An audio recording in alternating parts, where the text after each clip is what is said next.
4 tahun itu bukan waktu yang sebentar, bro. 4 tahun itu cukup buat ngelihat hidup berubah itu secara pelan-pelan tanpa kita sadar lah. Dan kalau gua lihat ke belakang, perjalanan gua dengan stoikisme itu dimulai dari sesuatu yang sangat sederhana. Sebuah artikel, ya cuman artikel biasa. Dan gua bahkan pada saat itu nggak niat baca itu gitu ya kan. Tapi ya kita tahu lah gitu, hidup itu sering gitu ya kan. Dari hal-hal yang kecil itu justru yang akhirnya ngerubah kita gitu bro. Nah, awal gua mulai kenal dengan stoikisme ini itu adalah ketika hidup gua itu terlalu bising gitu ya. Gini, you suffer more in imagination than in reality. Seneca. Pada saat itu gua diem, kayak gua menyadari sesuatu gitu. Hidup gua memang berantakan, tapi pikiran gue itu jauh lebih berantakan dari kenyataannya gitu bro. Pernah kan lu mikir kayak gitu? Nah pada saat itu gue mulai mikir gitu, berarti selama ini yang gue lawan itu bukan dunianya tapi diri gue sendiri. Nah sejak saat itu gue mulai baca lebih dalam lagi gitu ya, tentang Marcus Aurelius, Epictetus, terus Seneca. Tapi yang bikin gua tersadar itu bukan dari kata-kata mereka ya bro. Yang bikin gua sadar itu adalah refleksi. Selama ini gua hidup sebagai budak emosi dari diri gua sendiri. Contohnya kayak gampang tersinggung, gua gampang ngerasa dunia itu nggak adil, kadang gampang iri gitu, gampang cemas. Cemas tentang hari besok, masa depan kita. Terus gampang marah gitu, apalagi kalau keinginan kita tidak sesuai apa yang kita harapkan ya kan. Pada saat itu gue selalu mikir bahwa dunia itu jahat. Padahal kenyataannya dunia ya cuman jalan begitu aja. Yang bikin gue menderita adalah opini gue sendiri tentang dunianya bro. Dan itu pahit. Yang gue tangkap dari stoik itu bukan cuma teori untuk dipahami ya bro. Tapi stoik itu seperti alat untuk kita bertahan hidup. Jadi gini, yang gue praktikin itu kayak hal-hal kecil, kayak gue mulai berhenti ngarepin orang berubah. Itu bukan dalam kendali gue ya kan. Gue berhenti mengulang-ulang masalah di kepala gue. Kenyataannya kan itu cuma sekali ya kan. Tapi yang paling bikin rusak itu adalah kita mereplaynya. Terus juga gue belajar diam, bukan berarti untuk mengalah gitu bro, tapi untuk menang dari diri sendiri. Terus yang gue terapin itu, gue mulai fokus ke hal-hal yang bisa gue kendalikan. Kata-kata gue, tindakan gue, reaksi gue, pilihan gue.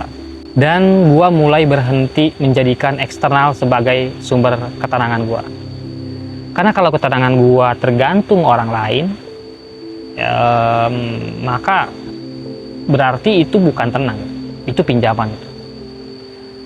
Jadi secara pelan-pelan hidup gue mulai berubah, bukan nggak drastis juga bro, tapi ya soft gitu, kayak air yang mengikis di batu gitu. Terus stoik itu mengajarkan gue itu dunia masih kacau, tapi gue tidak ikut kacau. Dunia itu tidak pernah tenang bro. Yang bikin tenang itu cuma manusia yang mengerti dirinya sendiri. Dunia memang tetap keras bro lah, gue akui itu.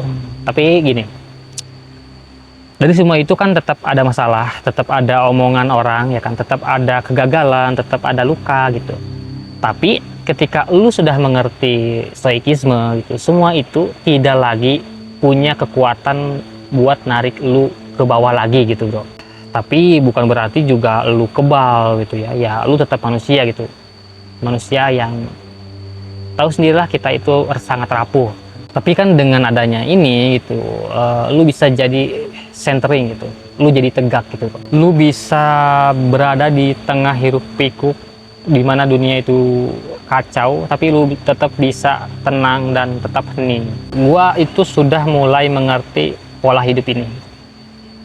Lu nggak bisa mengontrol hasil, lu cuma bisa mengontrol usaha lu, tindakan lu. Dan setelah lu berusaha, lu harus melepaskan. Itu bikin hidup gua jadi lebih ringan gitu, bukan karena nggak ada beban gitu ya bro, tapi karena cara bawaannya yang berubah gitu bro. Gua jadi damai, tapi bukan karena hidup gua mulus bro, nggak juga. Gua damai itu karena gua tidak lagi menuntut hidup buat selalu sesuai maunya gua gitu.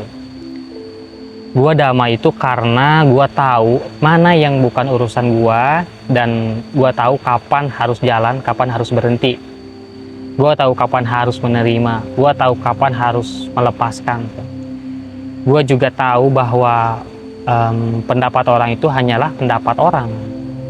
Gua tahu bahwa nggak semua hal harus dibalas. Gua tahu bahwa ketenangan itu bukan hadiah, tapi latihan, bro. Dan yang paling penting itu adalah gua akhirnya ngerti bahwa kontrol atas diri sendiri adalah bentuk kebebasan tertinggi, bro. Itu bukan sesuatu yang gua dapat dari buku ya. Itu adalah hasil dari gua, pengalaman gua jatuh, gagal, tersinggung, marah, kecewa, dan bangkit lagi. Sampai sekarang. Stoikisme itu bukan bikin gua jadi kaku, jadi nggak jadi gitu, bro. Stoikisme itu bikin gua jadi kuat tanpa berisik, jadi dalam tanpa pamer, jadi lembut tapi tegas, jadi tenang tanpa perlu kabur dari hidup. Setelah 4 tahun gua bisa bilang hal ini dengan yakin. Stoikisme itu bukan untuk kelihatan bijak. Stoikisme adalah seni bertahan hidup di dunia yang berisik. Gua bukan ngajarin siapa-siapa, gua cuman ya sekedar bercerita perjalanan gua lah gitu. Kalau lo lagi cemas, itu lagi hilang arah, gua cuman mau bilang ya satu hal aja lah. Ketenangan itu bukan sesuatu yang ditemukan. Ketenangan itu sesuatu yang dibangun perlahan dan setiap hari, bro. Kalau gue bisa jadi lebih damai, lu juga bisa, bro. Karena stoikisme itu bukan tentang sempurna.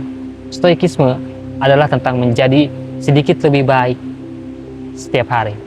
Gue Iwan Ruswandi, semoga video ini membantu sih enggak lah, tapi ya bisa menyadarkan satu hal yang lu pernah tidak sadari gitu sebelumnya, dan itu bisa membantu merubah hidup lu menjadi lebih baik, walaupun hal-hal itu adalah hal-hal yang terkecil.